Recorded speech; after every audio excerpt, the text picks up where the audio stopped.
Hello viewers, it is the day after Election Day, and I am biting my nails. I've never been so unsure about what is going to happen.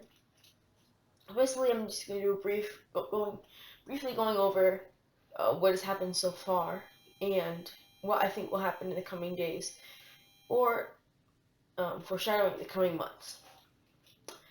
So, as you can see right now, Democrats have 48 seats, Republicans have 47, and surprisingly, so early today, earlier today, John Fetterman won the Pennsylvania Senate race, and you should have seen my reaction. I was just so, I was shocked. I honestly, you see my Senate video, I didn't think John Fetterman would win, and he did, and that's a gain for Republicans here. They're not Republicans, Democrats. A big gain for Democrats. So now, this forces Republicans to have to pick up 2 of these seats. And their options for pickups are Nevada, Arizona, or Georgia. So they have to pick up 2 out of the 3 and hold Alaska, which I probably will here. I'll talk more about Alaska later, and Wisconsin. And I'll talk more about Wisconsin later. But I just want to go over Pennsylvania here. You can see an area like Northampton, Trump won back in 2016. John Fetterman is winning by upwards of 5,000 votes there. Philadelphia, Mehmet Oz is performing terribly there with only 16.8%. If Mehmet Oz wanted a chance, he should have had Trump numbers like 18 to 20 there. Erie County, look at Mehmet Oz's performance, 44.0%. That's considering it's kind of Trump won. Mehmet Oz basically running as Trump endorsed. That is just shocking to me. Luzerne, he was able to win there. Lackawanna. Look at Allegheny. Mehmet Oz should have been able to get at least 40% there. Just hasn't been able to perform well. Even Center and Dauphin, they couldn't. I guess the voters just didn't turn out for Mehmet Oz, and I don't think there's any chance for a recount here, considering how far apart the 2 are, percentage-wise at least. Bucks County, it shocks me. I guess John Fetterman always had a good chance to win, but I guess I just never foresaw it happening. Wow, Senator John Fetterman. Whoa. So as you can see, it's colored in blue. No, I never predicted. Sorry.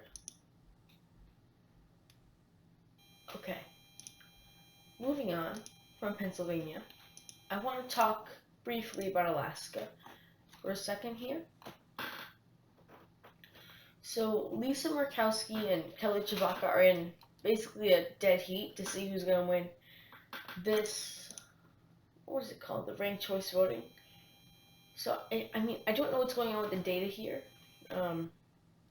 It says 67 expected vote in, but they're not seeming to be reporting data.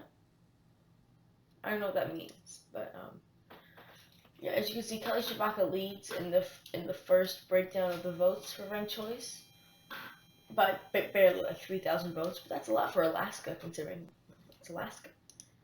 So Kelly Tshibaka is really going to be tested. How strong is Trump really? How strong is he? How much of a factor is he playing in the Republican, base? And I think if he was a little more powerful, I feel like Kelly Tshibaka would be winning by a little more. We don't know who's going to win yet.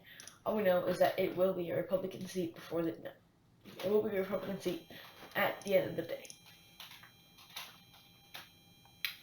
So there's Alaska, too early to call. Here's the actual results. It was just Pat Chesbrough, only 9.6%. Really, it's just a Murkowski-Tshibaka race here, and we always knew that would be a Republican seat. So, even though Alaska is uncalled by the news networks, I think it's pretty much guaranteed that it will be a Republican seat. We don't know if it's Murkowski or Tshibaka yet. We'll find out. I'm very excited to find out. So I wanted to move on to Arizona. And Arizona is a very important case because of Pennsylvania. If it wasn't for Pennsylvania, Republicans could just get away picking up Pennsylvania and Nevada, where Adam Laxalt is leading. We'll talk about that later. And then we just an easy victory there. But now Arizona is very important because if they don't pick up Georgia, they have to pick up Arizona. Sorry about that. Someone texted me. So as we look at the results, you can see Maricopa County, Mark Kelly leads, and basically Maricopa County runs Georgia elections because there really isn't many people other places. As you can see right here, like there's, like just look at the information, like Maricopa County, 56,000 voters for Mark Kelly alone.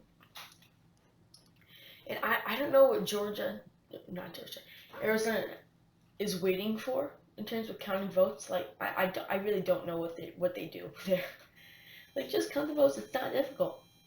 So as you can see, it's really going to come down to these two counties here for at least for a Masters win, Mojave and Yavapai, because they have a decent amount of people there, and he will also need some more turnout in Maricopa. But I really don't think that Blake Masters stands a chance, at least right now. So I'm going ahead and mark that blue. I'm kind of cold, which means they will now have to pick up Nevada, Georgia, and keep Wisconsin. So let's look at the Republicans' chance of doing that. Okay. Let's move on to Nevada. So I think Nevada is a testament to, and it's a lesson learned, that Republicans, that all you need to do is nominate a good candidate. The political climate is perfect for a win, but you nominated terrible candidates, and you're seeing this now. I mean, you can see it in Arizona, Pennsylvania, and in Georgia, that you nominated horrible candidates, and you get horrible results. That's just the way the wind blows.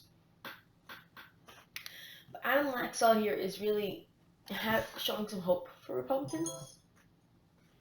Oh, sorry, so text me again. Is showing hope for Republicans. I mean, even look here in Clark County, Las Vegas. Look how well Laxalt is performing in such a highly Democratic area. I mean, 46.2%. That's a good amount of votes there. And there with still a lot of turnout left in Washoe County and some in Clark County. I think that Adam Laxalt is going to run away with this.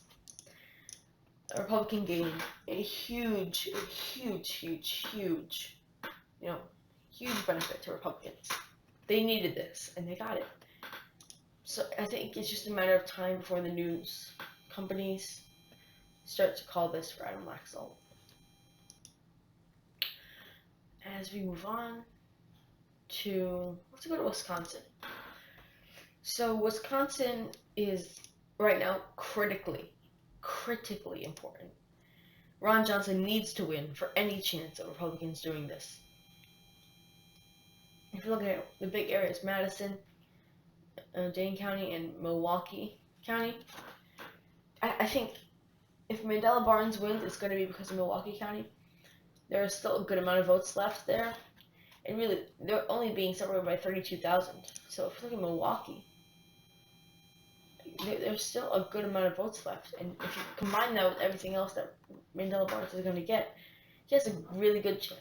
So I feel like right now, until we get more results in, maybe get to the 98% mark, we'll know. But for now, for the sake of Republicans, I'm just going to put it as red, just for reference. Like blue, that's Democratic control there. I'll put it for red for now. And then we move on to the big kahuna, the Georgia. So, the reason why the news companies haven't called this as a runoff yet is because there's still 4% of the vote left, and Raphael Warnock is really close to 50%.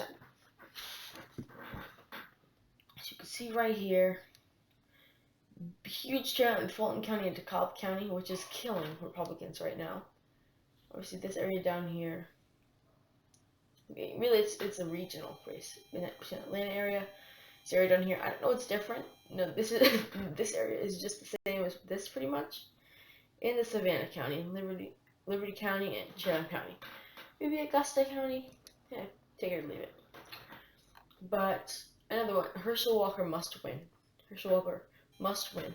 I'm going to go ahead and say this is going to be a runoff. And we probably won't know the results of and unless I want to rephrase it. If Mandela Barnes doesn't win and give Democrats control, we won't know the result of the Senate until that time in December 6th. But I think Republicans have a good hope at holding the Senate at this time. Basically, the only iffy part is Wisconsin. Ron Johnson needs to win.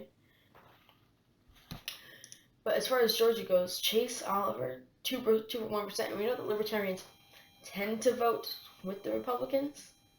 So if you take some of those voters and just push them over to Herschel Walker, and you only need like what, 20,000? Here, let me just get like the screen so we can see the amount of votes that he's getting. You only need like 20,000 there, and Chase Oliver can give him that amount in times 4. So if we give that to Republicans, that's Republican control. Democrats, Democratic control. So I really don't know what to think about what's going on here. Republicans really shot themselves in the foot throughout the entire election cycle. And this is their punishment, really. Yeah, there's not much to say. It's tough. It's just really tough. Just looking here. Yeah, I think it's just gonna come down. It's gonna come down to these two. I think we have a definitive winner in these two. I think Adam Laxalt will win and Mark Kelly will win. It's gonna come down to these two. Once the next state is called, I'm going to make a new video. But as of now, I have nothing to say, but I don't know, brace for impact, I guess. It's gonna be tough for Republicans to win. Democrats, easy chance. All they need to do is just take Georgia and Wisconsin, and that's 51 seats there. Yeah. So I guess we will figure out soon, I hope. I think it's only a matter of time before they call Wisconsin or Nevada. They're going to call Georgia for runoff soon. I think Arizona will wait. Alaska pretty soon they're going to call it. And yeah, I really don't have anything else to say. So I'm going to send off and I'll make a new video when we get new results. Thank you.